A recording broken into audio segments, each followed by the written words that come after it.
my body chemistry was so out of whack 16 years ago. And a large part of what I teach now is based on my own journey. So just so you know, I was there. Okay, I get it. When she was pregnant with our first, I was raised in a household that said, take all you want, but eat all you take. Anyone else raised in that house? Clean your plate, right? Bread is for sopping, right? Right? So, I mean, we'd get our plates so clean, you could have just put them right back in the cupboard.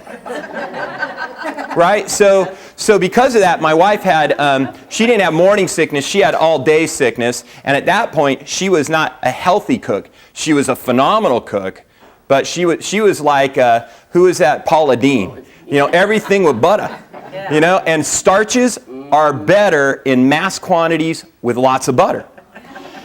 And yeah, right. Hi, I'm Ken. It's been 36 days since my last major carb meal, right? And you're all supposed to go, good, Ken, right? Okay.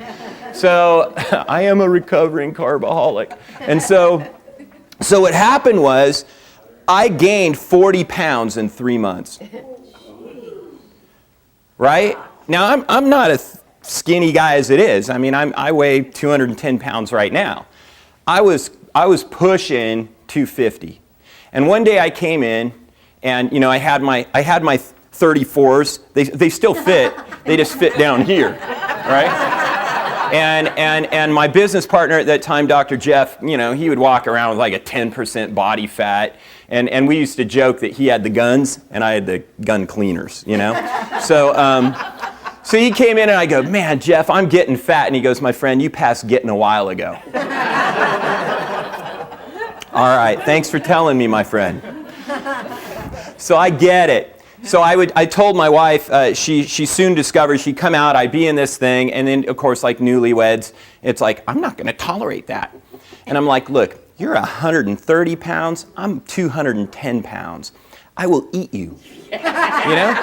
And so that was not the right approach. So she quickly learned to like make me a sandwich or something, and she would come out and do things like, hey, I made the kids, you know, sandwich, or I made myself a sandwich, I made you one, you know, there it is if you want it. She wouldn't say, you need to eat something. That was like, what do you mean, right? And I'm not hungry. And then, of course, people who suffer this, right, you take the first bite, and next thing you know, you go, where'd it go? And you feel like, zen comes over you. And that has to do with a jacked up body chemistry. Yeah, that's why you do that. It's because your body chemistry is jacked up. And my body chemistry is jacked up because of when I went to high school, my football coach, ex-Marine dude, right? And he's like, you know, you want to gain some weight, just eat lots of ice cream. Right? So I'd eat like a half gallon of ice cream a day. Right? I mean, because I was trying to bulk up and put on weight. And then, of course, I overshot. So anyway.